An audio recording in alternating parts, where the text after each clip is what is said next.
ஒன்றும் பாதிப்புலாம் கிடையாது. சரி, நான் கேட்குறேன், என்ன டார்கெட் பண்ணதுனால புளியந்தோப்பில் இருக்கக்கூடிய அத்தனை மக்களுக்கும் நீங்கள் போய் வந்து நிவாரண உதவியை கொண்டு போய் சேர்த்துட்டீங்க, இதெல்லாம் பார்த்து அப்படியே பத்திரிகையாளர்லாம் அஞ்சு நடுங்கிடுவாங்க அப்படின்லாம் கிடையாது.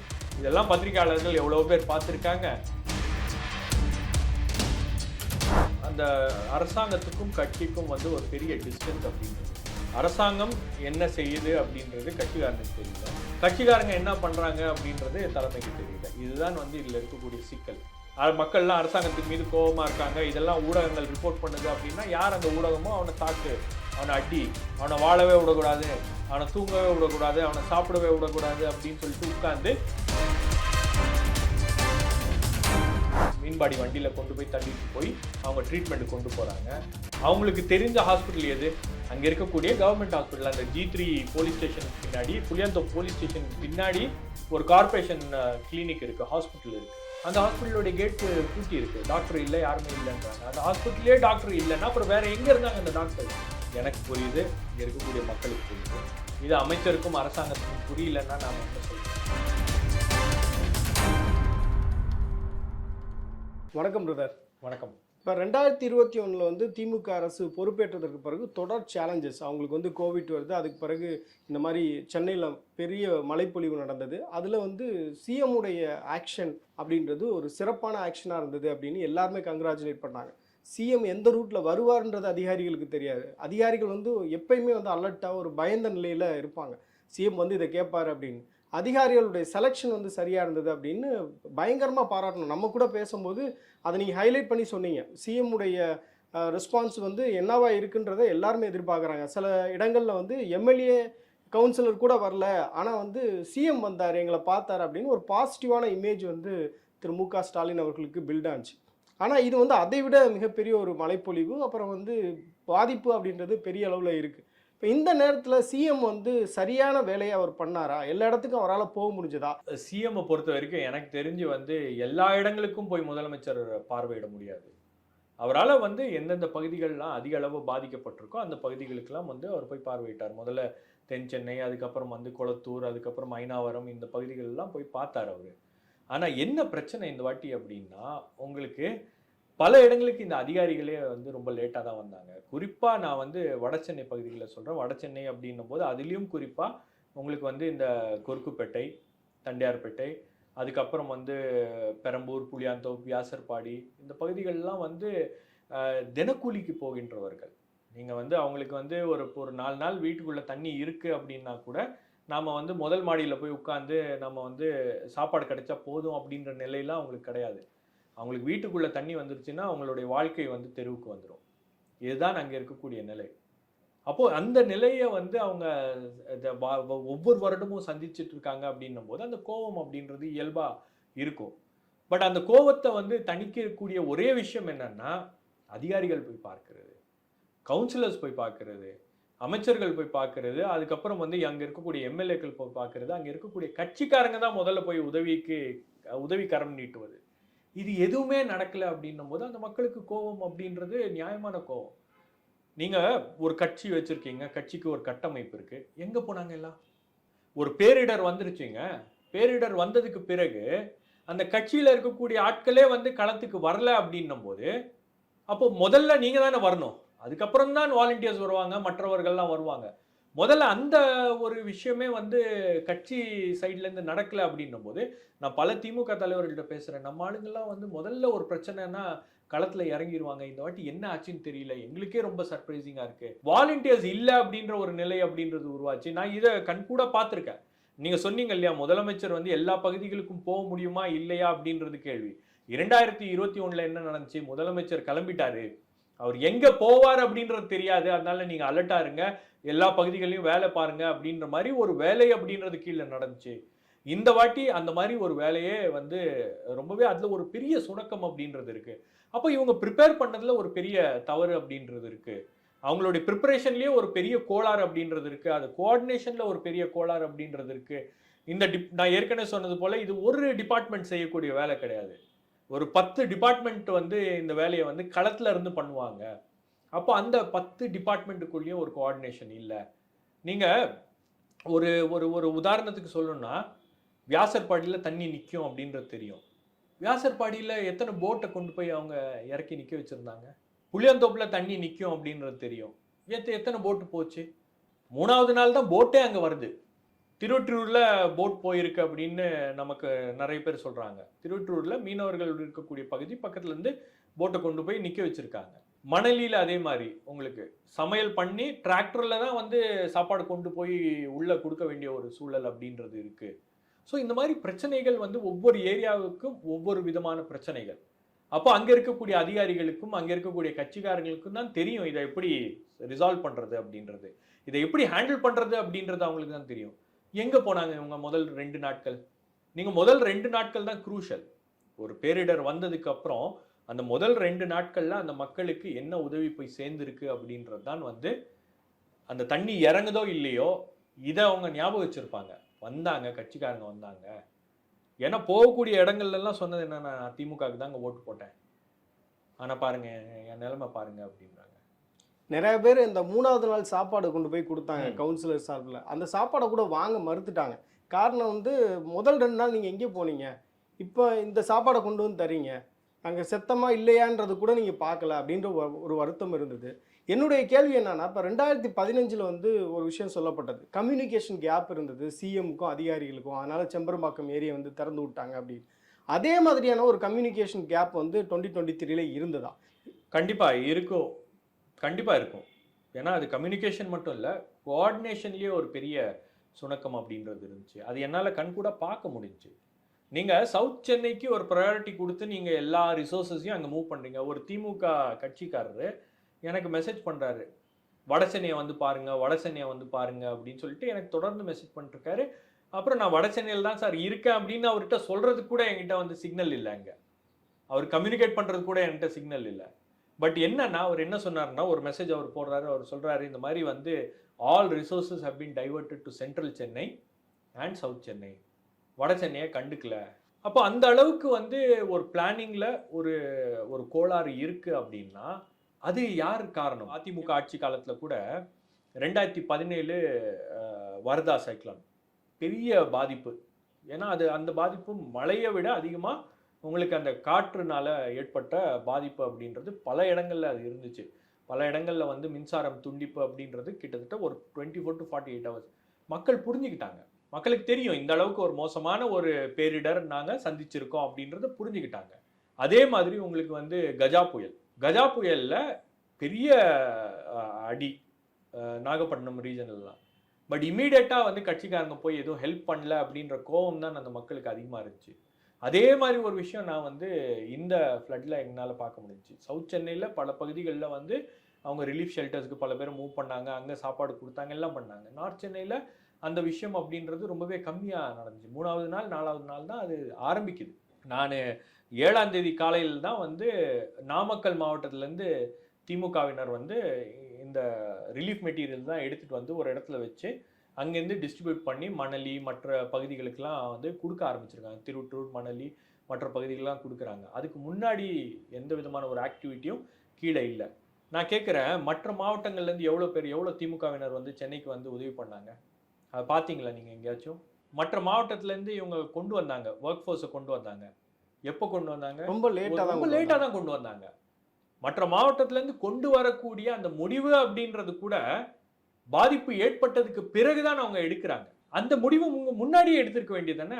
அந்த டிசிஷனை இவங்க முன்னாடியே அதை கணிச்சு எடுத்திருக்கணும் இல்லையா? அவங்களெல்லாம் கூப்பிட்டு வந்து ஒரு கல்யாண மண்டபத்தில் சாப்பாடு போட்டு தங்க வச்சு, உங்களுக்கு பாதிப்பு இருக்கோ இல்லையோ அவங்க இருக்காங்க, இமீடியட்டாக அங்கே அட்டென்ட் பண்ணுறதுக்கு அவங்க இருக்காங்க.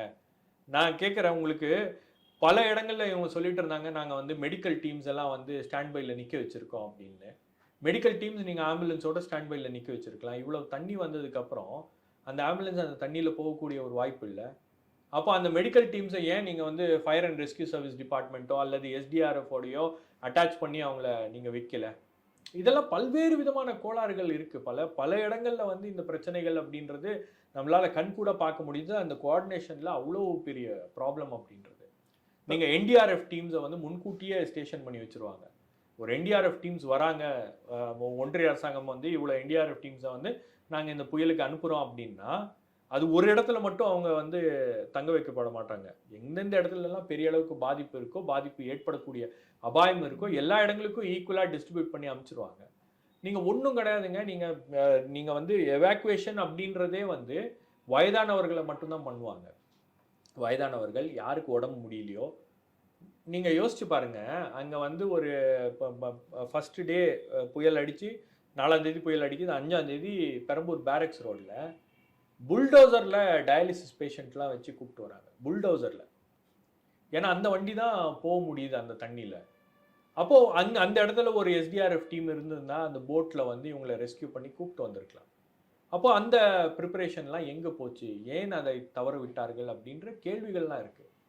2வது இது இத இத இத வந்து பிளான் பண்றது இவங்களுக்கு தெரியாமல்லாம் கிடையாது. இவங்களுக்கு நல்லா தெரியும். அப்போ ஏதோ ஒரு இடத்துல இந்த அதிகாரிகள் தவறு செய்திருக்கிறார்கள் அப்படின்னும்போது, அதற்கு யார் பொறுப்பு?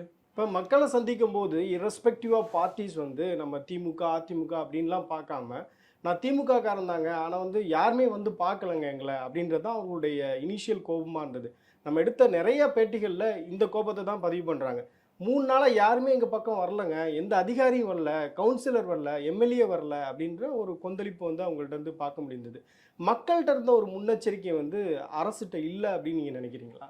அரசு ஏதோ ஒரு இடத்துல நான் ஏற்கனவே சொன்னது மாதிரி இந்த இம்பேக்ட்டை வந்து அவங்க குறைச்சி மதிப்பிட்டாங்க. உங்களுக்கு ப்ரையாரிட்டைஸ் பண்ணணும்.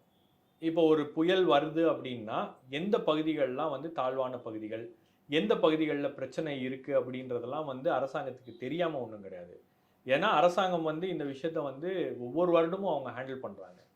உங்களுக்கு ஞாபகம் இருக்கும்னு நினைக்கிறேன். 2017ஆம் ஆண்டு வர்தா புயல் வந்துச்சு. வர்தா புயல் வரும்போது, உங்களுக்கு பாதிப்பு வந்து அதை விட அதிகம்.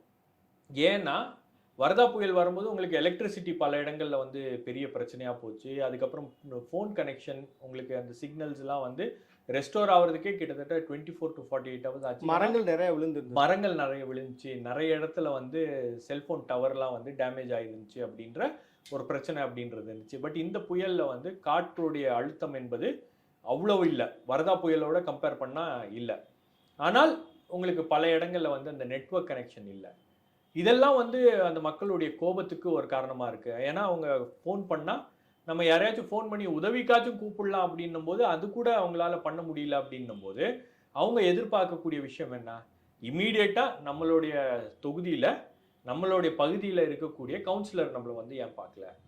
எம்எல்ஏ நம்மள வந்து ஏன் பார்க்கல? அப்படின்ற ஒரு கோபம் என்பது இருக்கு.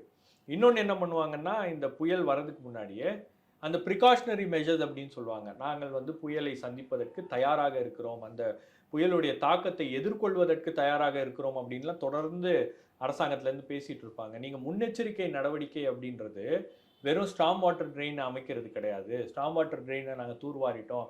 அதனால மழை தண்ணி வந்துச்சுன்னா அப்படியே போயிரும் அப்படின்றதெல்லாம் முன்னெச்சரிக்கை நடவடிக்கை கிடையாது. மழை வந்துச்சு, மழை அதிக அளவுக்கு பேஞ்சிருக்கு அப்படின்னா அடுத்த கட்ட நடவடிக்கை என்ன? தண்ணி நிற்கும். தண்ணி தேங்கி நின்றுச்சுன்னா மக்களுக்கு இம்மீடியட்டா என்ன உதவிகள் தேவைப்படுது? அந்த உதவிகளை வந்து இவங்க முன்கூட்டியே தயார் நிலையில வைத்திருப்பார்கள். அந்தந்த ஜோனல் ஆஃபீஸில் வந்து இந்த ரிலீஃப் மெட்டீரியல்ஸ் வச்சுருப்பாங்க. அந்த ஜோனல் ஆஃபீஸில் வந்து சாப்பாடு வந்து மக்களுக்கு கொடுக்கறதுக்கான நடவடிக்கை அப்படின்றது எடுத்திருப்பாங்க. இதெல்லாம் வந்து கவுன்சிலர்ஸ் தான் முன்னெடுக்கக்கூடிய நடவடிக்கை. கார்ப்பரேஷனோட சேர்ந்து இந்த வேலையும் வந்து கவுன்சிலர்ஸ் பண்ணணும்.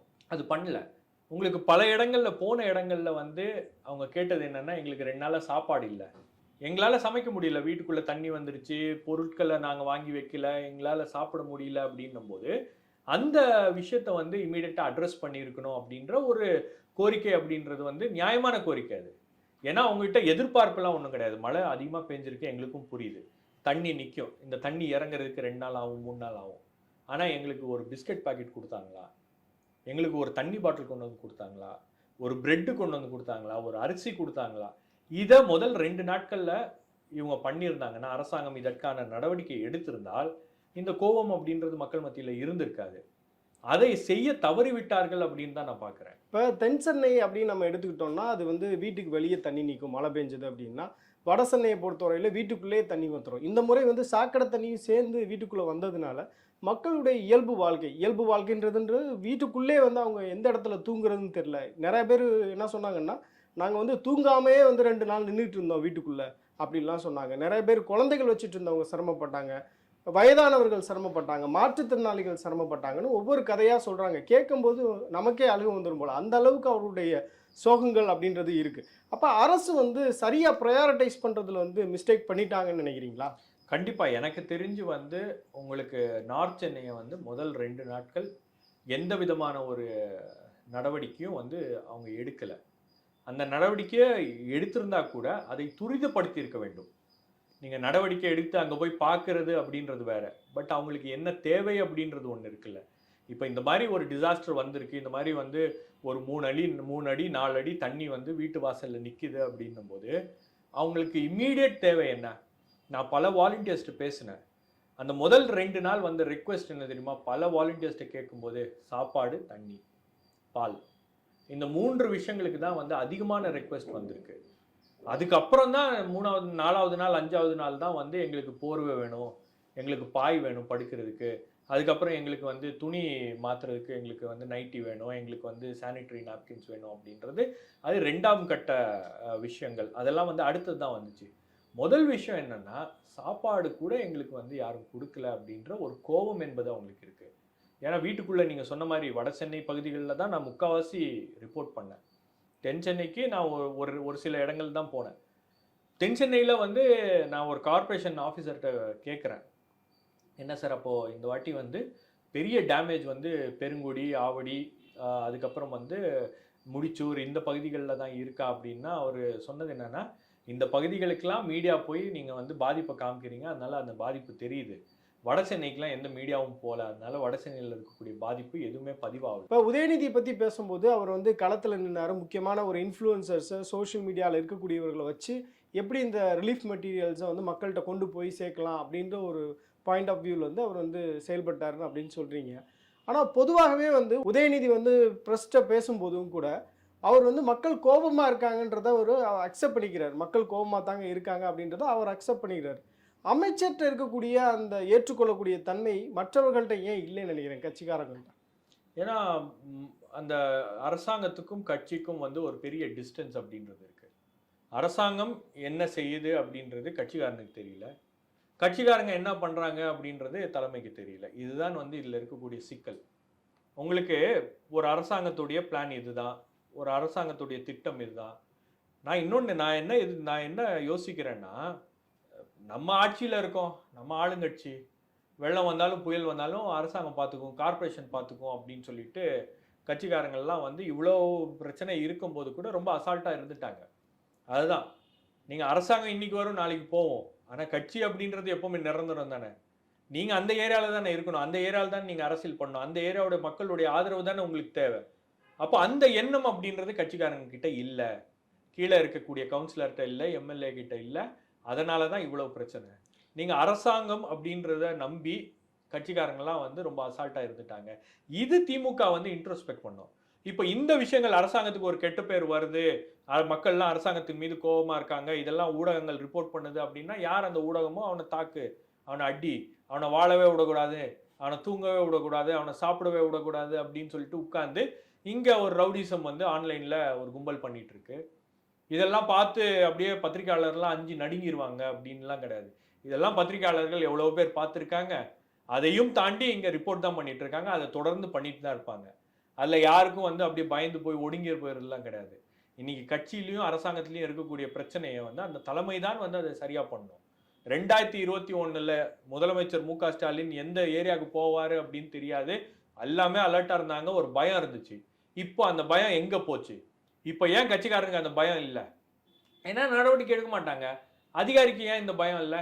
ஏன்னா எனக்கு ஒன்றும் பிரச்சனை வராது, ஏதாவது ஒரு பெரிய பிரச்சனை வந்துச்சுன்னா அமைச்சர் பார்த்துப்பாரு, ஏதாவது ஒரு பெரிய பிரச்சனை வந்துச்சுன்னா மற்றவங்க பார்த்துப்பாங்க. இது ஏன் டிபார்ட்மெண்ட்டு, ஏன் டிபார்ட்மெண்ட்டில் நீங்கள் வந்து நடவடிக்கை எடுக்கக்கூடாது, ஏன் டிபார்ட்மெண்ட்டில் நீங்கள் வந்து கெட்ட பேர் ஏற்படுத்தும் வகையில் நீங்கள் எதுவும் பண்ணிடக்கூடாது அப்படின்னு எல்லாரும் வந்து தங்களுடைய டிபார்ட்மெண்ட், தங்களுடைய விஷயம், தங்களுடைய ஏரியா அப்படின்னு தான் பார்க்குறாங்களே தவிர ஒட்டுமொத்தம் அரசாங்கம் அப்படின்ற ஒரு மனநிலை, நம்ம அரசு அப்படின்ற ஒரு மனநிலை யாருமே வேலை பார்க்கல அப்படின்னு தான் நினைக்கிறேன் நான். இப்போ திரைத்துறையை சார்ந்தவர்கள் வந்து களத்துக்கு வரல அப்படின்ற ஒரு பிரச்சனையை அட்ரஸ் பண்ணோம். அதே மாதிரி பார்த்தீங்கன்னா திமுகவுடைய கூட்டணி கட்சிகளே வந்து யாரும் களத்துக்கு வரல. இப்போ எதிர்க்கட்சிகள் வராததுக்கு காரணம் இருக்கலாம். ஏன்னா வந்து எலெக்ஷன் வந்து இப்போ இல்லை, இன்னும் ஒரு 3 வருஷம் இருக்குது. அப்போ அது நியர்பை வந்து நம்ம போனோம்னா அது வந்து ஒர்க் அவுட் ஆகும். இப்பயே நம்ம போய் ஹெல்ப் பண்ணாலும் யாரும் மதிக்க போறதில்ல. ஏன் கூட்டணி கட்சி தலைவர்கள் வரல? இந்த புயல், இந்த வெள்ளத்தை பொறுத்த வரைக்கும் களத்துக்கு யார் வந்தாங்க, யார் வரல அப்படின்றத மக்கள் வந்து நல்லா கவனிச்சுட்டு இருக்காங்க. அவங்களுக்கு அது மனசுல இருக்கு. நீங்க என்னதான் மாத்த முயற்சி பண்ணாலும் ஒரு 10% ஆச்சும் அது அவங்களுடைய மனசுல நிக்கும். யார் வந்தாங்க, யார் வரல அப்படின்றதெல்லாம் வந்து அவங்களுக்கு நல்லாவே தெரியும். அதனால அதற்கு ஏத்த பதிலடி எப்போ குடுக்கணுமோ அத அப்போ குடுப்பாங்க. நீங்க கூட்டணி கட்சியில வந்து பல பேர் போயிருக்காங்க. எனக்கு தெரிஞ்சு உங்களுக்கு வந்து ஜவாஹர்லா பல பகுதிகளுக்கு போயிருக்காரு. அதுக்கப்புறம் வந்து சிபிஎம்லேருந்து பல பேர் போயிருக்காங்க பல பகுதிகளுக்கு. பட் என்ன பிரச்சனைன்னா, விசிகா மாதிரியான கட்சியில விசிகா இருந்து யாரும் விசிகா போலன்றாங்க. பல இடங்கள்ல போல அப்படின்னு சொல்லிட்டு சொல்றாங்க. குறிப்பா வந்து அந்த பிற்படுத்தப்பட்ட, தாழ்த்தப்பட்ட மக்கள் இருக்கக்கூடிய பகுதிகள்லயே வந்து அவங்க சொல்றது, "அண்ணன் வந்து பார்க்கலையா? அண்ணன் வருவாரா? அண்ணன் வருவாரா?" அப்படின்ற ஒரு பெரிய நம்பிக்கை அப்படின்றது இருக்கு. அவங்க எல்லாம் நம்பி இருந்தாங்க. எல்லாருடைய ஒரு ஆதங்கமும் ஏன் எங்கள வந்து நீங்க பார்க்கல அப்படின்னும்போது, அவங்க அவ்ளோ நம்பி இருந்தாங்க உங்க மேல. நீங்க வந்து எங்களுக்கு பார்ப்பீங்க. நீங்க மக்கள் என்னதான் யார் என்ன விமர்சனம் பண்ணாலும், இந்த அரசாங்கம் எங்கள கைவிடாது அப்படின்ற ஒரு நம்பிக்கை அப்படின்றது அவங்ககிட்ட இருந்துச்சு. அந்த நம்பிக்கை பாழா போனது தான் வந்து இவ்வளவு கோவத்துக்கான ஒரு காரணம் அப்படின்னு நான் பார்க்குறேன். ஏன்னா எதுக்கு சொல்லணுங்க ஒருத்தன்? என் கவுன்சிலர் என்ன வந்து பார்க்கல, என் எம்எல்ஏ என்ன வந்து பார்க்கல. நான் உங்களுக்கு தானே ஓட்டு போட்டேன். நீங்க ஏன் என்ன வந்து பார்க்கல அப்படின்னும்போது, ஏதோ ஒரு இடத்துல அவனுக்கு அந்த நம்பிக்கை அப்படின்றது இருக்குல்ல. இன்னொன்னு வந்து திருப்பி சவாலாவும் வைக்கிறாங்க. ம். அடுத்த முறை நான் வாக்களிக்க மாட்டேன் அப்படின்னு சொல்றாங்க. அவ்வளோதான்.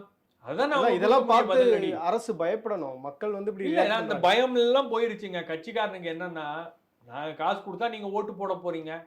உங்களுக்கெல்லாம் என்ன? நான் தான் காசு குடுக்குறோம்ல. காச வாங்கிட்டு நீங்க ஓட்டு போடுறீங்களா? அந்த மனநிலைக்கு கட்சிக்காரங்கலாம் போய்ட்டான். கட்சிக்காரன்லாம் வந்து மூஞ்சிய பார்த்து, "அம்மா எனக்கு ஓட்டு போடுமா" அப்படின்லாம் கால்ல கைலலாம் விழுறல. "ஏய் உனக்கு என்ன காசு தானே, உங்க ஏரியா காசு வந்துரும். நீ ஓட்டு போடு" அப்படின்ற அந்த அளவுக்கு தான் அதுதான் வந்து டீலிங் இன்னைக்கு. அது எந்த கட்சியா இருந்தாலும் சரி. இந்த மாரி காசு குடுத்து ஓட்டு வாங்கக்கூடிய கட்சிகள்லாம் வந்து மக்கள இப்படி தான் நடத்துறாங்க. அது இந்த கட்சி, அந்த கட்சி அப்படின்லாம் வந்து நம்ம பாகுபாடு பார்க்க முடியாது. எந்தெந்த கட்சிகள்லாம் பணம் குடுத்து ஓட்ட விலைக்கு வாங்குறாங்களோ, அவங்கலாம் மக்கள இப்படி தான் நடத்துவாங்க. பட் அதையும் தாண்டி மக்கள் வந்து அரசியல் கட்சிகளுக்கு வாக்களிக்கும்போது, ஒரு குறைந்தபட்ச நம்பிக்கையோட அவங்க வாக்களிக்கிறதுக்கான காரணம் என்னன்னா, ஏதோ ஒரு பிரச்சனை, ஏதோ ஒரு பேரிடர், ஏதோ ஒரு ப்ராப்ளம்னா, நமக்காக அவங்க வந்து நிப்பாங்க அப்படின்னு. "அம்மா நீ உயிரோட இருக்கியா? இல்லையா? நீ சாப்பிட்டியா? இல்லையா?" அப்படின்னு கேட்கக்கூடிய ஒரு குரல் கூட நமக்கு கிடைக்கலையே, வரலையே அப்படின்ற ஆதங்கம் தான் வந்து இந்த இதுல தெரியுது. இது ஒட்டுமொத்தமாக அதிகாரிகளும், கட்சிக்காரங்களும், அப்புறம் இந்த இணைய செயற்பாட்டாளர்களும் சேர்ந்து திமுகவை காலி பண்றதுக்கு என்னென்ன வேலை பார்க்கணுமோ அதெல்லாம் பார்த்துட்டாங்க அப்படின்னு தான் நான் நினைக்கிறேன். இந்த மிக்ஜாம் புயல்ல வந்து மக்களுக்கு வந்த ஒரு பெரிய கோபம் என்ன அப்படின்னா, யாரையும் அவங்க காண்டாக்ட் பண்ண முடியல அப்படின்றது தான். ஏன்னா வந்து ஃபோன் சிக்னல்லாம் கட் ஆன உடனே, ஒரு இம்மீடியட்டான தேவைக்கு கூட வந்து சொந்தங்களுக்கு வந்து கால் பண்ணி பேச முடியல. அங்கே உள்ள நிலைமைய சொல்ல முடியல. இல்ல வேற ஏதாவது தேவைகள வந்து பூர்த்தி செய்ய முடியல. அப்படின்ற ஒரு கோபம் வந்து ஒரு அஸ்பெக்ட்டா வந்து சொல்றாங்க. இதுக்கு வந்து அரசு ஏதாவது காரணங்கள் சொல்றாங்களா? ஏன்னா மக்கள் என்ன நினைக்கிறாங்க அப்படின்னா, எதுவும் வதந்திகள் பரவிரும் அப்படின்ற ஒரு நோக்கத்தோட வேணும்னே கவர்மெண்ட் வந்து சிக்னல கட் பண்ணிட்டாங்க அப்படின்ற ஒரு காரணத்த சொல்றாங்க. பல இடங்கள்ல நான் போன பல இடங்கள்ல வந்து அது ஒரு கான்ஸ்பிரசி தியரியாவே இருந்துச்சு. எல்லா பகுதிகள்லயும், "சார் எங்க ஏரியால தண்ணி நிக்குது, கரண்ட் இல்ல. எங்களால புரிஞ்சுக்க முடியுது. ஃபோன் சிக்னல் ஏன் சார் இல்ல?" அப்படின்னு கேட்குறாங்க. அப்போ ஃபோன் சிக்னல்னா பேக்கப் இருக்கணும். அப்ப அந்த டவருக்கு ஒரு பேக்கப் இருக்கணும்ல. அந்த பேக்கப்லாம் என்ன ஆயிருச்சு? அப்ப ஏன் வந்து சிக்னல கட் பண்ணியிருக்காங்க? அப்ப இங்க இருக்கக்கூடிய நிலை என்ன அப்படின்றது வெளிய தெரிஞ்சிறக்கூடாதுன்றதுக்காக அரசாங்கம் இப்படிலாம் பண்ணியிருக்கு அப்படின்னு அது ஒரு கான்ஸ்பிரசியாவே பேசுறாங்க. அதுவும் வந்து இதுல ஒரு பெரிய பிரச்சனையாக மாறி இருக்கு. ஏன்னா, அவனால வந்து வெளிய ரீச்சே பண்ண முடியல யாரையும். ஒரு இடத்துல இருந்து ஃபோன் பேசணும் அப்படின்னா, கிட்டத்தட்ட டேங்க் மேல எல்லாம் ஏறி நின்டு ஏதோ ஒரு ஒரு பாயிண்ட் வந்த உடனே பேசியிருக்காங்க மக்கள். அந்த அளவுக்கு சிரமப்பட்டுருக்காங்க. உங்களுக்கு இந்த ஆம்புலன்ஸ் இன்சிடென்ட்டே அவங்களால ரீச் அவுட்டே யாரையும் பண்ண முடியல. 2வது ஒரே ஒரு ஃபோன்லேருந்து ஏதோ ஒரு சிக்னல் கிடைச்சிருக்கு. 108க்கு கூப்பிட்டுருக்காங்க. நான் கனெக்ட் பண்றேன் ஆம்புலன்ஸோடன்னு சொன்னது, அவங்களால ஆம்புலன்ஸோட கனெக்ட் பண்ண முடியல. அப்ப பாத்துங்க, கண்ட்ரோல் ரூம்க்கு ரீச் பண்ண முடியுது. ஆனா கண்ட்ரோல் ரூம்லேருந்து ஆம்புலன்ஸ்க்கு ரீச் பண்ண முடியல. அந்த அளவுக்கு கம்யூனிகேஷன் அப்படின்றது ஒரு பெரிய பாதிப்பை ஏற்படுத்தியிருக்கு. 2017 வரதா புயல் வரும்போது கூட நெறைய இடத்துல கம்யூனிகேஷன் அந்த இது இருக்கு இல்லையா? அந்த டவர்ஸ்லாம் வந்து விழுந்துச்சு. பட் இந்த வாட்டி அந்த மாரியான ஒரு சூழல் அப்படின்றது பெரிய அளவுக்கு இல்லை அப்படின்னும்போது, இந்த செல்ஃபோன் சிக்னல்லாம் ஏன் வந்து வேலை செய்யல அப்படின்ற ஒரு கேள்வி என்பது இருக்கு. அப்ப அந்த பேக்கப் வைக்கலையா? அப்ப அந்த செல்ஃபோன் சிக்னல் வந்து ஒரு மழைக்கே தாங்காத அளவுக்கு அவங்க வந்து அந்த மாரி அமைச்சிருக்காங்களா? அந்த டவர்ஸ்லாம் அமைச்சிருக்காங்களா? அப்படின்ற பல்வேறு கேள்விகள் இருக்கு. நீங்கள் காவல்துறை அதிகாரிகளுக்கெல்லாம் என்ன பண்ணுவாங்கன்னா சேட்டலைட் ஃபோன்ஸ் கொடுத்துருவாங்க. இந்த மாதிரி ஒரு டிசாஸ்டர் சுச்சுவேஷனில் அவங்களுக்கு தெரியும் இந்த மாதிரி செல்ஃபோன் சிக்னல்ஸ்லாம் வந்து பாதிக்கப்பட்டுச்சுன்னா நமக்கு இந்த மாதிரி சேட்டலைட் ஃபோன்ஸ் இருக்குது அப்படின்னு. அப்போ மக்கள் வந்து எமர்ஜென்சி சர்வீசஸை கம்யூனிகேட் பண்ணுறதுக்கு நீங்கள் ஃபோன் நம்பர் கொடுக்குறீங்க. ஆனால் சிக்னல் இல்லை, ஃபோன் இல்லை அப்படின்னும் போது அப்போ எதை வச்சு நாம் காண்டாக்ட் பண்ணுறது? அப்போ ஆல்டர்னேட் மெத்தட் என்ன, ஆல்டர்னேட் மெக்கானிசம் என்ன? நீங்கள் வந்து கண்ட்ரோல் ரூம் நம்பர்ஸ் எல்லாத்தையும் போடுறீங்க, ஆனால் அந்த கண்ட்ரோல் ரூமை உங்களால் ரீச் அவுட்டே பண்ண முடியல. அப்போ ஆல்டர்னேட்டாக நான் எப்படி ரீச் அவுட் பண்ணுறது? என்ன ஒரு நடவடிக்கை அப்படின்றது நம்ம யோசிச்சு பார்க்கணும். அப்போ பிளான் ஏ இருக்குன்னா பிளான் பி இருக்கணும், பிளான் பி ஃபெயில் ஆச்சுன்னா பிளான் சி இருக்கணும்.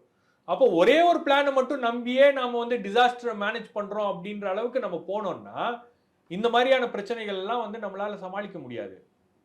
பல இடங்கள்ல செல்போன் சிக்னல்ஸ் போனது வந்து ஒரு மிகப்பெரிய இந்த அதிருப்திக்கெல்லாம் அது ஒரு மிக முக்கியமான காரணம். எங்களால ஒரு கவுன்சிலரை கூப்பிட முடியல, ஒரு கட்சிக்காரனை கூப்பிட முடியல, என்னுடைய நண்பரை கூப்பிட முடியல, என்னுடைய உறவினரை கூப்பிட முடியல, நான் எப்படி போய் தகவல் சொல்றது அப்படின்னு தெரியல, என் வீட்டில் பேஷண்ட் இருக்காங்க, அவங்களுக்கு ஒரு ஆம்புலன்ஸுக்கு வசதி இல்லை, அவங்கள வந்து ட்ரீட்மெண்ட் கொண்டு போகிறதுக்கு வசதி இல்லை. பல டயாலிசிஸ் பேஷண்ட் எல்லாம் வந்து வீட்லேயே வந்து வீட்டிலேருந்து எப்படி வெளியே கூப்பிட்டு போகிறதுன்னு தெரியாத அளவுக்குலாம் வந்து மக்கள் பாதிக்கப்பட்டிருக்காங்க அப்படின்னும் போது பல்வேறு விதமான பாதிப்புகள் இருக்குது அப்படின்னும் போது இதெல்லாம் வந்து சரி செய்ய வேண்டியது இருக்குது. இந்த டெலிஃபோன் கம்பெனிஸ், இந்த டெலிகாம் கம்பெனிஸ் பண்ண துரோகம் வந்து ஒரு மிகப்பெரிய துரோகம். அந்த செல்போன் சிக்னல் ஏன் வந்து சரியா வேலை செய்யல அப்படின்றதே வந்து அரசாங்கம் ஒரு விசாரணை அமைக்க வேண்டும். அது ஏன் டிசாஸ்டர் மேனேஜ்மெண்ட் டைம்ல மட்டும் இந்த அளவுக்கு பிரச்சனை இருக்கு அப்படின்றத அரசாங்கம் வந்து அதை கூர்ந்து கவனித்து அதை சரி செய்தால் ஓரளவுக்கு மக்களுக்கு உதவி அப்படின்னு கேட்கறதுக்கு யாராச்சும் கூப்பிடவாச்சும் முடியும் அப்படின்ற ஒரு நிலை அப்படின்றது உருவாகணும். இது நீங்க சொன்ன மாதிரி அது விமர்சனத்துக்காக நம்ம சொல்ல, இதெல்லாம் இதுல இருக்கக்கூடிய பிரச்சனைகள். இந்த ஒரு பிரச்சனையை மட்டும் நான் வந்து சமாளிப்பேன், இன்னொரு பிரச்சனையை நான் விட்டுருவேன் அப்படின்ற மாதிரி அரசாங்கம் விட முடியாது அப்படின்னு சொல்ல வரேன்.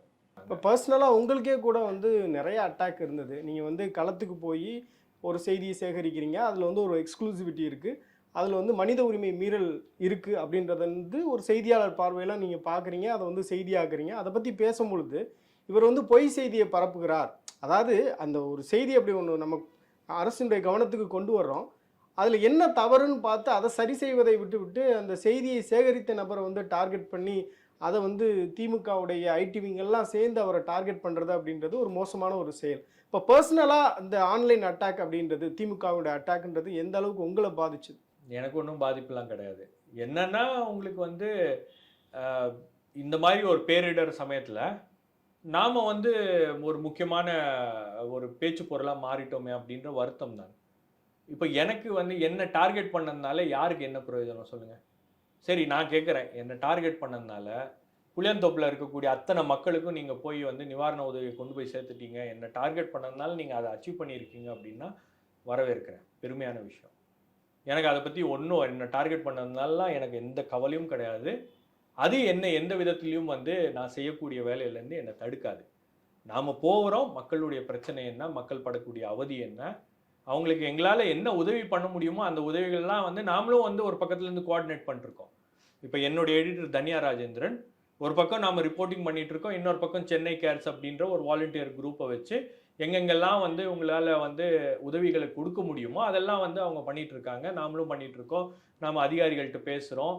இன்ஃபேக்ட் நான் வந்து வட சென்னைக்கு போயிட்டு வந்ததுக்கப்புறம் நானே சில அதிகாரிகளை கூப்பிட்டு, வட சென்னை ரொம்ப பேடாக இருக்குது சார், அங்கே வந்து முற்றிலுமாக கரண்ட் இல்லை, டெலிஃபோன் மொபைல் ஃபோன் கனெக்ஷன்ஸ் இல்லை, மக்கள்லாம் ரொம்பவே கொந்தளிச்சு போயிருக்காங்க, தயவு செஞ்சு அங்கே வந்து நீங்கள் ஆட்களை அனுப்புங்க அப்படின்னோடனே 3வது நாள் தான் வந்து அங்கே வந்து கார்பரேஷன்லேருந்து மற்ற இடங்கள்லேருந்துலாம் ஆட்கள் வராங்க. நீங்கள் சொன்னீங்க இல்லையா, இந்த மாதிரி கவுன்சிலர் வந்து சாப்பாடு கொடுக்குறாரு, நாங்கள் அந்த சாப்பாடை வாங்க விரும்பலை அப்படின்ற மனநிலையில் அந்த மக்கள் இருக்காங்க. அதை என்னால் கண்கூட பார்க்க முடிஞ்சிச்சு. நான் புளியாந்தோப்பில் இருக்கும்போது தான் வந்து அந்த மசூதுடைய மனைவி சௌமியா ஒரு போட்டில் வந்து அவங்கள ரெஸ்கியூ பண்ணி கூப்பிட்டு போகிறாங்க. யோசிச்சு பாருங்கள், இவங்க என்ன சொல்கிறாங்க, நாங்கள்லாம் வந்து மெடிக்கல் டீம்ஸை வந்து அங்கங்கே தாழ்வான பகுதிகளெலாம் ஒவ்வொரு மெடிக்கல் டீம்ஸை வச்சுருக்கோம் அப்படின்னு. எங்கே போச்சு இந்த மெடிக்கல் டீம்ஸ்லாம்? அந்த மெடிக்கல் டீம்ஸை வந்து நீங்கள் ரீச் அவுட் பண்ணுறதுக்கான ஒரு ஒரு ஒரு நடவடிக்கையே இல்லையே, அந்த மெசேஜை நீங்கள் அங்கே கன்வே பண்ணலையே. புளியாந்தோப்பில் மெடிக்கல் டீம்ஸ் இருந்தாங்க அப்படின்றாங்க, வியாசர்பாடியில் மெடிக்கல் டீம்ஸ் இருந்தாங்கன்றாங்க.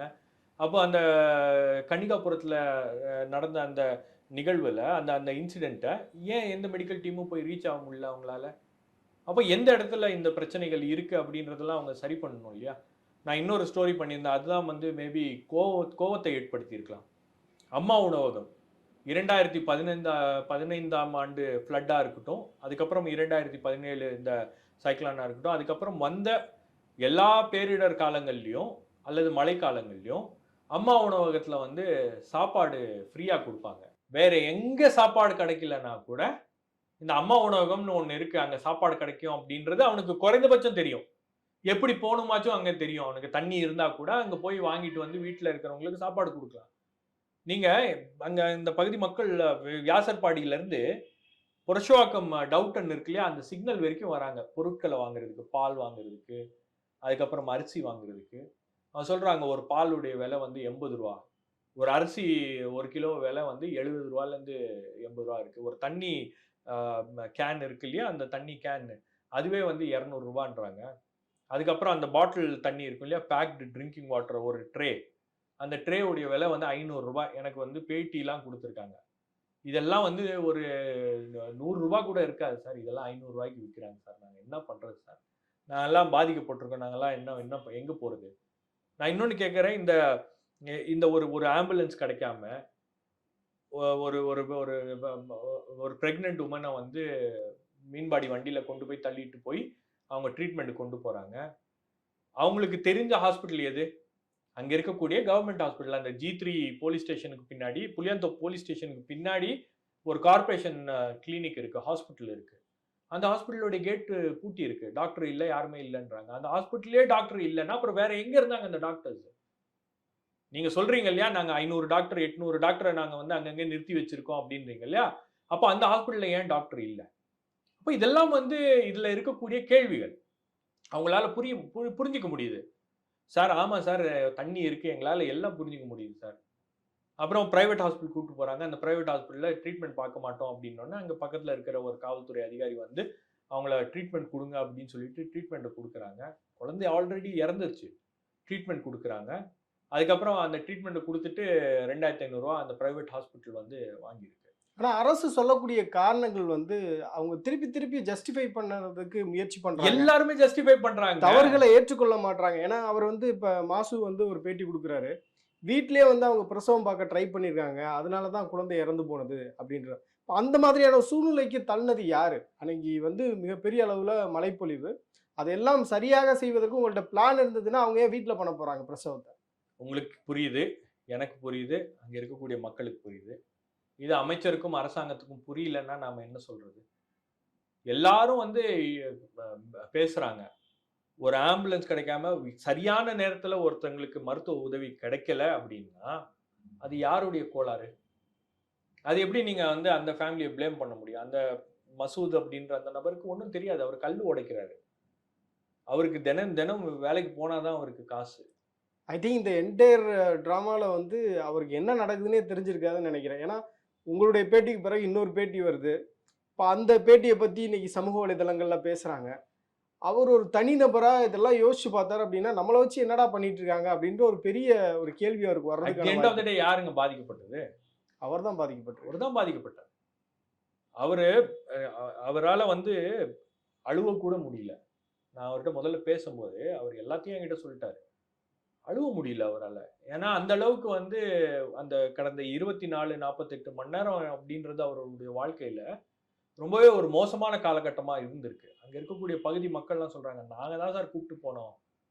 நாங்க தான் அவங்கள வந்து இந்த பையன் படுற பாடு பார்த்துட்டு எங்களால வேற வழி இல்லாம நாங்க ஹெல்ப் பண்ணி அப்புறம் மீன்பாடி வண்டியில கூப்ட்டு போறோம்" அப்படின்றாங்க. அங்கேருந்து அதுக்கப்புறம் வந்து அந்த பிரைவேட் ஹாஸ்பிட்டல்லேருந்து வேற ஒரு இதுக்கு கொண்டு போயிருக்காங்க. வேற ஒரு கவர்ன்மெண்ட் ஹாஸ்பிட்டல் கொண்டு போணும். நீங்க எக்மோருக்கு கொண்டு போங்க அப்டின்னாங்க. எக்மோருக்கு வந்து இவங்க கொண்டு போனாங்களா அப்டின்னு சொல்லிட்டு, நான் வந்து என்ன பண்றேன், அந்த ரிப்போர்ட்டிங்லாம் புளியந்தோப்புலலாம் முடிச்சுட்டு, நைட்டு போய் எக்மோர் ஹாஸ்பிட்டல்ல போய் செக் பண்றேன் நானு. இந்த மாரி சௌமியான்னு ஒரு பேஷண்ட் வந்திருக்காங்களா அப்டின்னா, "சார் எங்களுக்கு தெரியல சார். வருவாங்கன்னு சொல்றாங்க. ஆனா இதுவரைக்கும் வரல சார்" அப்டின்றாங்க. அதுக்கப்புறம் அவரே சொல்றாரு, அந்த பேட்டியிலேயே நீங்க கேட்டீங்கன்னா தெரியும். உங்களுக்கு நடுவுல வந்து ஆம்புலன்ஸ் மறுபடியும் வரல. அப்புறம் வேற ஒரு ஆம்புலன்ஸ் நின்றுருந்துச்சு. அந்த ஆம்புலன்ஸ்ல ஏத்தி எங்கள வந்து அது கேஎம்சி ஆம்புலன்ஸ் போல கேஎம்சில கொண்டு போய் அவர் வந்து அந்த பேஷண்ட்ட கொண்டு போய் விட்டுருக்காரு. கேஎம்சில அட்மிஷன் ஆயிருச்சு. இப்ப கேஎம்சில அட்மிஷன் ஆனதுக்கு பிறகு அவர் சொல்றாரு, இந்த மாதிரி நாங்கள் போனோன்னே அந்த குழந்தை வந்து இறந்துருந்துச்சு, அந்த குழந்தைய வந்து ஒரு பொட்டியில் போட்டு மார்ச்சுரியில் நீங்கள் கொண்டு போய் கொடுத்துருங்க அப்படின்னாங்க. அதுவே தப்பு. ஒரு ஹாஸ்பிட்டலில் வந்த உடனே நீங்கள் ஹாஸ்பிட்டலில் ஒரு ஒரு ஒரு ஒரு ஒரு வார்டுலேருந்து இன்னொரு மார்ச்சுரிக்கு பாடியை வந்து யார் கொண்டு போவாங்க? நீங்கள் எந்த ஹாஸ்பிட்டலில் போய் பார்த்தீங்கன்னாலும் தெரியும். அந்த ஹாஸ்பிட்டல் ஸ்டாஃப் தான் வந்து அந்த வேலையை பார்ப்பாங்க. இவரே கொண்டு போய் கொடுத்துருக்காரு. அதுக்கப்புறம் வந்து அந்த குழந்தை அங்க மார்ச்சுரியில இருக்கே என்ன அப்படின்னு கேட்கும்போது, அவரால புரிஞ்சுக்கவே முடியல. அப்புறம் அவர்ட்ட பேசும்போது தான் நமக்கு அவங்கள்ட்ட தெரியுது. வந்து ஒரு ப்ரொசீஜர்ஸ் இப்படிதான் அப்படின்றது அவங்களுக்கு எப்படி தெரியும்? தெரியாதுங்க அவங்களுக்கு. இன்ஃபாக்ட் அவங்களோட வந்து இவ்ளோ ஒரு மோசமான விஷயம் நடந்திருக்கு அப்படின்றது கூட அவரால உணர முடியல. அவருக்கு தெரியாது. நம்ம வேணா அதுக்கு அவங்க காரணம் கற்பிக்கலாம். இல்ல நான் என்ன சொல்றேன், நமக்கு அது தெரியுது. அந்த மாரி பண்ணது வந்து தப்பு அப்படின்னு தெரியுது. அது அவங்களுக்கு தப்பாவே தெரியல. ஏன்னா அவங்களுக்கு இதெல்லாம் வந்து சர்வசாதாரணமா நடக்கக்கூடிய விஷயங்கள். எல்லாரும் சொல்றாங்க அந்த அட்டைப்பெட்டியில வந்து அந்த குழந்தைய வந்து அப்படியே போட்டு குடுத்தது. அது நடைமுறைன்னு சொல்றாங்களே. அதுதான். அந்த மாரி ஒரு கேவலமான ஒரு நடைமுறை அரசு ஆஸ்பத்திரியில வந்து அ இவங்க வந்து ஃபாலோ பண்றாங்க அப்படின்னும்போது, முதல்ல அந்த நடைமுறைய தானே அட்ரஸ் பண்ணணும். அத தானே மாத்தணும்.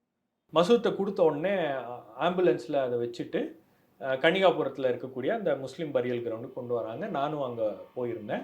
என்னோட வந்து டைம்ஸ் ஆஃப் இந்தியாவுடைய ரிப்போர்ட்டர் விவேக் நாராயணன், அதுக்கப்புறம் சீனியர் ஃபோட்டோகிராஃபர் பிரதாப் இவங்க 2 பேரும் அங்க இருக்காங்க. நாங்க 3 பேரும் உள்ள போறோம்.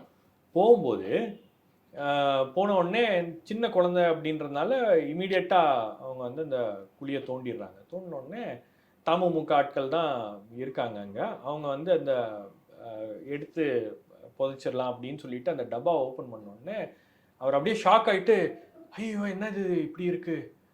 ஏன் ஒரு துணி கூட வச்சு மடிச்சு குடுக்கலையா? என்னது இது இப்படி பண்றாங்க? அப்படின்னு சொன்ன உடனே அவங்க அப்பா கையில வச்சிருக்காரு அந்த டப்பாவ. அவர் அப்படி ஓப்பன் பண்ணி பார்த்தோன்னே அவருக்கு ஒரு மாதிரி ஆயிட்டு, அவர் என்ன பண்ணாரு, போய் இம்மீடியட்டா துணி வாங்கிட்டு வாங்க அப்படின்றாரு. ஏன்னா டப்பால அந்த குழந்தை எவ்வளவு நேரம் இருந்தது? முஸ்லீம் வழக்கப்படி பார்த்தீங்கன்னா, அந்த வெள்ளை துணிய வந்து கட்டிட்டு தான் இது பண்ணுவாங்க.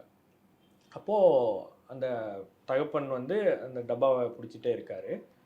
இவர் ஓடுறாரு. அவருடைய மெடிக்கல் விங் அவர் பேர் ஆசாத்ன்னு நினைக்கிறேன். அவர் இத பார்த்த உடனே அங்கேருந்து ஓடுறாரு. அங்க இன்ஸ்பெக்டர் இவங்கெல்லாம் இருந்தாங்க. ஓடுறாரு வெளிய. ஓடி போய் வண்டியில போய் ஒரு 1/4 மணி நேரம் கழிச்சு அந்த துணிய எங்கேயோ தேடி பிடிச்சு வாங்கிட்டு வராரு. வந்த உடனே அத எடுத்து வச்சு மாத்துறதுக்கு கூட ஒரு இடம் இல்ல. அதெல்லாம் வந்து அங்கேயே எடுத்து அந்த டப்பாலேருந்து க்ளவுஸ் போட்டு அந்த டப்பாலேருந்து எடுத்து வைக்கிறாங்க. அந்த துணியில வச்சு மடிச்சு, அதுக்கப்புறம் தான் அதுவரைக்கும் அந்த அப்பா வந்து அந்த டப்பாவை கையில பிடிச்சுட்டே நிக்கிறாரு. அதுக்கப்புறம் அவங்க அப்பா வந்து அங்க கையெழுத்து போடணும். அந்த ஆம்புலன்ஸ் வந்துருச்சு இல்லையா? அதுக்கு கையெழுத்து போடணுன்றதுனால, அந்த டப்பாவை இன்னொருத்தர்ட்ட குடுத்துட்டு, அந்த ஆம்புலன்ஸ் போய் கையெழுத்து போடுறதுக்காக அவரு ஓடுறாரு.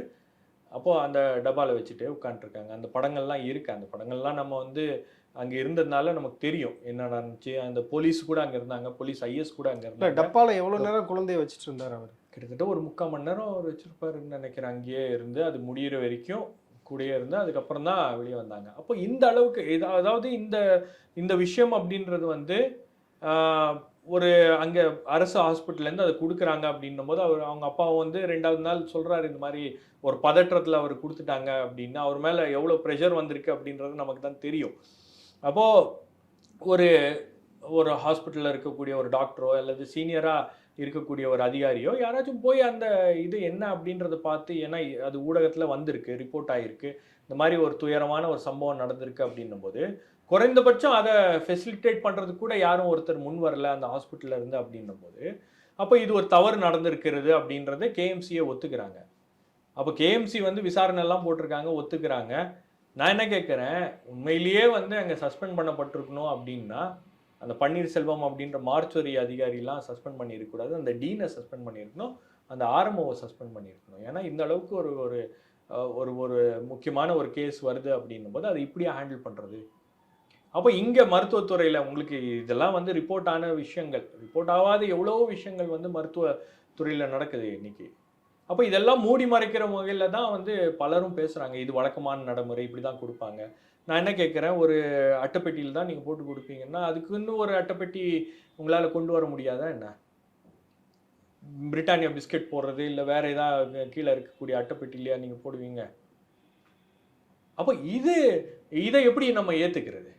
அவ எல்லாரும் சொல்றாங்க, இதை எப்படி நீங்க செய்தியா போட்டீங்க, அதனால ஒரு ஊழியருடைய வேலை அப்படின்றது சஸ்பெண்ட் ஆயிட்டாரு அப்படின்னு. அப்போ அந்த ஹாஸ்பிட்டல் தப்பு பண்ணதெல்லாம் வந்து பிரச்சனையா தெரியலையா அப்படின்ற ஒரு கேள்வி இப்ப வந்து நாளைக்கு அது இருக்கு. இன்னொருத்தருக்கு நடக்கக்கூடாது நான் என்ன அப்படின்றத நம்ம கேட்கிறேன், எண்ணம். இதே ஒரு பணம் இருந்தா, பணம் இருக்கக்கூடிய ஒரு நபருக்கோ அல்லது செல்வாக்கு இருக்கக்கூடிய ஒரு நபருக்கு இப்படி நடக்குமா அப்படின்னு நான் கேட்கிறேன். நிச்சயமா நடக்காது. ஒரு செல்வாக்கு இருக்கக்கூடிய ஒரு அதிகாரியோ அல்லது செல்வாக்கு இருக்கக்கூடிய ஒரு அரசியல்வாதிக்கோ இந்த மாதிரி ஒரு விஷயம் வந்து ஒரு அரசு ஆஸ்பத்திரியில நடக்குமா? அதானே நாம கேட்க வேண்டிய கேள்வி. அப்போ மசூத் வந்து ஏதோ ஒரு ஏழையா இருக்காரு, அவருக்கு என்ன நடக்குதுன்னே தெரியல. இன்ஃபேக்ட் இந்த விஷயங்கள்லாம் நம்ம கேட்டு தெரிஞ்சுக்கும் போது அங்க இருக்கக்கூடிய மக்கள், அந்த கூட இருக்கக்கூடிய அங்க அங்க பகுதியில கூட அந்த பரியல் கிரவுண்ட்ல இருக்கக்கூடியவங்கள இது வந்து இப்படிதாங்க அப்படின்றாங்க. ரொம்ப சாதாரணமான ஒரு விஷயம். இங்கெல்லாம் இப்படிதான் நடக்கும். நாம இதெல்லாம் வந்து கேள்வி கேட்க முடியாது, இதெல்லாம் எதிர்த்து பேச முடியாது அப்படின்ற ஒரு மனநிலையில அவங்க இருக்காங்க. இது மனித உரிமை மீறலா தெரியலையா? அப்ப இந்த கேள்விகளை நாம ஏன் வந்து முன்வைக்க கூடாது? அப்போ இது ஒரு நடைமுறை அப்படின்னா இந்த நடைமுறை மாத்துங்க. அப்போ நான் வந்து இந்த செய்தியை போடும்போது பல டாக்டர்ஸ்ட்ட கூப்பிட்டு கேட்குறேன். அதே போல அந்த மருத்துவ சங்கத்துல இருக்கக்கூடியவங்கள கூப்பிட்டு கேட்குறேன். இந்த மாதிரி ஏதாவது ப்ரொசீஜர் இருக்கா அப்படின்னா, உங்களுக்கு மார்ச்சரியிலேருந்து ஒரு பாடி போகுது அப்படின்னா, வெளியே போகுது அப்படின்னா, அது போஸ்ட்மார்ட்டம் பண்ணாங்கன்னா அதை ரேப் பண்ணி தான் கொடுப்பாங்க. குழந்தைங்களுக்கு வந்து ஒரு செட் ப்ரொசீஜர் அப்படின்றது எங்கேயுமே இல்லை. அந்தந்த ஹாஸ்பிட்டலில் என்னென்ன வசதி இருக்கோ அந்த வசதிக்கு ஏற்ற மாதிரி அவங்க வந்து பண்ணி கொடுத்துருவாங்க. சில பேர்லாம் சொல்கிறாங்க கட்டப்பையிலலாம் போட்டு கொடுப்பாங்க அப்படின்றாங்க. சில பேர் வந்து என்ன சொல்லுவாங்க, இந்த மாதிரி டப்பாவில் போட்டு கொடுப்பாங்க. பட் நான் சொல்கிறேன், இந்த டப்பாவில் நீங்கள் வந்து ஒரு துணி கூட போடாமல் கொடுப்பீங்களா அப்படின்னா, இல்லை துணி போட்டு தானே கொடுப்பாங்க, அது எப்படி துணி போடாமல் கொடுப்பாங்க, துணி போட்டு தான் கொடுக்கணும் அப்படின்றாங்க. அப்போ இந்த விஷயங்கள்ல அதெல்லாம் நடக்கலை அப்படின்னும்போது நாம் அதை வந்து பார்த்துட்டு அமைதியாக கடந்து போயிடணும் அப்படின்னு நினைக்கிறது என்ன விதமான ஒரு மனநிலை அப்படின்ட்டு தெரியல. மற்றவங்க வேணா இதெல்லாம் வந்து ஒரு சாதாரண விஷயமா இருக்கலாம். என்னை பொறுத்த வரைக்கும் அதெல்லாம் கிடையாது. இதற்கு வந்து பல்வேறு விதமான விளக்கங்களை கொடுக்கறது அப்படின்னு பார்க்கும்போது, இதே நான் ஏற்கனவே கேட்ட கேள்விதான். ஒரு அதிகாரி அல்லது ஒரு பணம் படைத்தவர்கள் அல்லது ஒரு அரசியல் அதிகாரம் பலம் படைத்தவர்களுக்கெல்லாம் வந்து இது நடக்குமா அப்படின்ற ஒரே கேள்விதான். இப்போ இந்த உரையாடல் கூட வந்து அரசை குறை சொல்வதற்காக இல்லை, அரசுடைய கவனத்துக்கு வந்து இந்த மாதிரியான பிரச்சனைகள்லாம் மக்கள் சந்திச்சாங்க அப்படின்றத கொண்டு போய் சேர்க்கக்கூடிய ஒரு முயற்சி தான். உங்களுடைய செய்தி சேகரிப்பில் இருந்த அனுபவத்தை வந்து பகிர்ந்துக்கிட்டீங்க. மிக்க நன்றி.